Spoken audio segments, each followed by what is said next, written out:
Assalamualaikum warahmatullahi taala wabarakatuh. So kita teruskan lagi kelas geografi pada petang ini, bercerita tentang teori hanyutan benua dan bukti-bukti yang menyokong teori hanyutan benua ni. Okey, so yang pertama sekali kalau kita tengok bukti yang menyokong hanyutan benua ni adalah bukti keselanjaran benua. So bukti keselanjaran benua.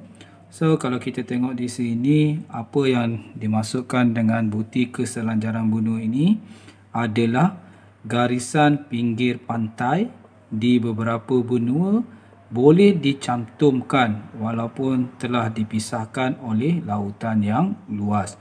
Contohnya benua Amerika Selatan dan Afrika. So kalau kamu tengok sini maksudnya bukti keselanjaran benua. So kalau kita tengok di sini, so bila berlakunya teori hanyutan itu menyebabkan benua Amerika Selatan terpisah dengan benua Afrika. So dan kalau kita tengok di sini, jika kita cantumkan balik, kita akan dapati dia memang seolah-olah dia sama. So maksudnya dia boleh dicantumkan, dia macam puzzle lah.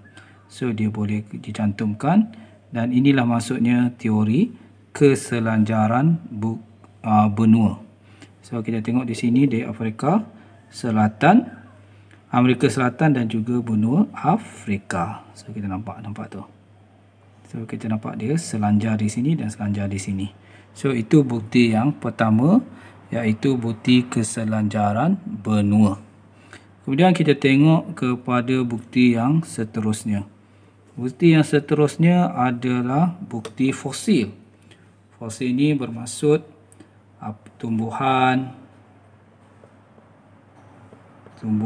ataupun haiwan yang telah mati dan telah ditukar menjadi batu lah oleh proses enapan. So ini akan menyebabkan struktur tumbuhan atau haiwan itu seolah-olah bentuknya kekal. Okey, so kita tengok bukti fosil di sini, kita tengok gambar rajah di sini. So kalau kita tengok ini contohlah haiwan yang telah difosilkan. So apa yang kita boleh katakan sini, maksud penemuan fosil yang sama dari segi umur dan jenis di antara dua kawasan yang jauh. Contohnya Amerika Selatan dan Afrika. So fosil yang dimasukkan adalah haiwan dan tumbuhan. So bila hanyutan benua itu berlaku, dia terpisah, nampak? So Amerika Selatan di sini, Afrika di sini. So fosil yang dijumpa di Amerika Selatan dan juga yang di Afrika ni, dia dapati umur dan jenisnya yang sama. So ini sebagai satu bukti yang bahawa benua Amerika dengan benua Selatan ni dahulu dia adalah bercantum. Itu fosil yang bukti yang kedua. So kita tengok bukti yang seterusnya. Bukti yang seterusnya adalah bukti geologi. Bukti geologi ini adalah bukti yang melibatkan batuan. So kita tengok yang nombor 3 di sini, batu enapan di benua Afrika. So dia terenap di benua Afrika di sini dan adalah sama dari segi jenis dan umur dengan batu enapan yang terbentuk di benua Amerika Selatan. So ini adalah salah satu bukti yang menyokong teori hanyutan benua. Kita tengok nombor 3 ni. Ini batuan enapan. So dia sebaris, dia selanjar dahulu.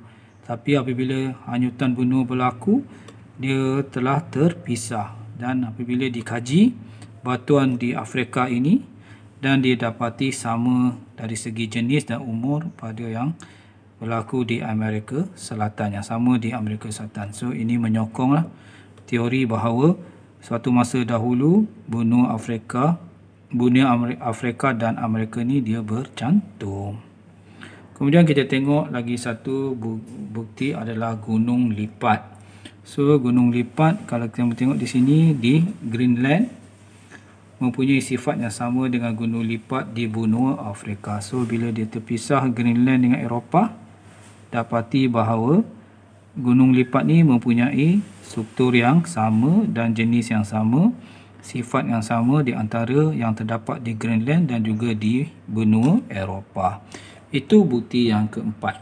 Kita tengok bukti yang terakhir, bukti yang melibatkan oseanik. So oseanik ni bermaksud dia melibatkan lembangan lautan. So lembangan lautan ni kita tengok di sini. Bila benua Amerika Selatan, kita ambil contoh di sinilah, dengan Afrika dia telah terpisah akibat hanyutan benua yang berlaku. So apa yang berlaku adalah dia membentuk lautan. Antara Afrika dengan Amerika Selatan ni adalah lautan Atlantik. So bila lautan Atlantik, kita akan tengok dari segi bukti oseanik. So kalau kita tengok, sini adalah benua Amerika Selatan dan ini adalah benua bagi Afrika. So ini adalah batuan mendak. Kalau ditengok di lembangan lautan itu, batuan mendak di sini, batuan yang di kawasan tengah lautan ni jauh daripada daratan adalah lebih muda, dan batuan yang hampir kepada daratan, batuan mendaknya lebih tua. So ini kenapa berlaku? Sebabnya ini berlaku kerana rebakan dasar laut. So laut tu dia merebak ke sebelah, ke tepi akibat daya tolakan daripada dalam bumi. So menyebabkan magma akan naik ke atas dan dia terkeluar dan dia membentuk struktur batuan yang lebih muda bila dia membeku lah, berbanding dengan batuan yang dekat dengan daratan yang lebih tua, sebabnya dia tertolak. So ini juga menyokong teori hanyutan benua kerana proses rebakan lautan ini menunjukkan bahawa berlakunya proses pergerakan di antara benua Amerika Selatan dan juga benua Afrika. Okey, dengan itu sekian, terima kasih.